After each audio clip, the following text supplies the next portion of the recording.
Niko mimi nimekuja, mwanao anachonifanyia mimi sijapenda. Yaani mwanao mimi kuninyima haki ya ndoa. Wewe kuninyima haki ya ndoa. Wewe baridi ninavyopiga bamkwe mimi mpaka na nitoke kwa barafu sasa. Wakati nimeoa, yaani shida za usela nazipata mimi nimeoa. Baba mkwe hii sio haki. Mimi sasa hata bakwata bamkwe. Mimi nanyimwa nyumba. Mkwe upo. Sasa faida gani ya kuoa?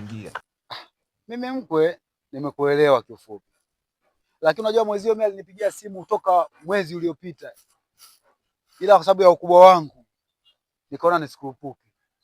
Nitulie tu, sababu kila jambo linapokufika mtu lazima uwe na subira. Na yule wewe ni mke wako. Lakini mimi kuna maneno aliniambia, wewe bwana unamuomba vitu vya haramu ambavyo hata Mwenyezi Mungu na BAKWATA wanawasema hawapendekezi hivyo vitu vifanywe. Aibu naona mie. Bali nishakufikishia ujumbe, nashindwa kukuangalia babu.